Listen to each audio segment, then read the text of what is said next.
केंद्रीय गृहमंत्री अमित शाह उद्या पुणे दौऱ्यावर लोकमान्य टिळक पुरस्कार सोहळ्याला उपस्थित राहणार। राष्ट्रीय सुरक्षा सल्लागार अजित डोवाल यांचा सन्मान होणार।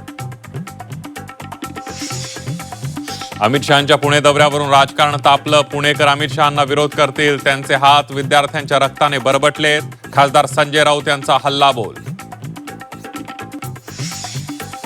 ठाकरेंच्या शिवसेनेची उद्या महत्त्वाची बैठक। उद्धव ठाकरे पदाधिकाऱ्यांना मार्गदर्शन करणार। शिवसेना भवनात बैठकीचं आयोजन। भिवंडीत 12 वर्षांपूर्वीची 4 मजली इमारत पत्त्यांसारखी कोसळली। 10 जणांचा मृत्यू, आणखी काही जण ढिगाऱ्याखाली अडकल्याची भीती।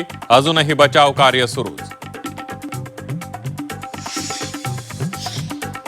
विदर्भातील अनेक जिल्ह्यात मुसळधार पाऊस, काही ठिकाणी जनजीवन विस्कळीत। घरं आणि दुकानांमध्ये पाणी शिरल्यानं नुकसान। खडकवासला धरणातून 45,000 क्युसेकनं विसर्ग। पुण्यातील एकतानगर भागात पाणी रोखण्यासाठी बांधलेला मातीचा बांध फुटला। परिसरात पाणी शिरल्यानं नागरिकांचा संताप। मंत्रालयाच्या कॅन्टीनच्या रिपोर्टवरून हायकोर्टानं एफडीएच्या अधिकाऱ्यांना झापलं। अधिकाऱ्यांनी कोर्टाला खोटी माहिती दिल्याचं म्हणत सुनावलं।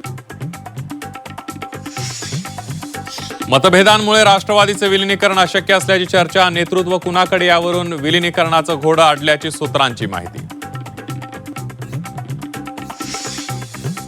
आणि खड्ड्यांच्या मुद्द्यावरून नाशिक महापालिकेत मनसे कार्यकर्त्यांचं आंदोलन। नाशिक जिल्हा खड्ड्यांचा बालेकिल्ला अशी घोषणाबाजी। नाशिक महापालिका आयुक्त दालनाबाहेर ठिय्या। गिरीश महाजनांनाही विचारला जाब।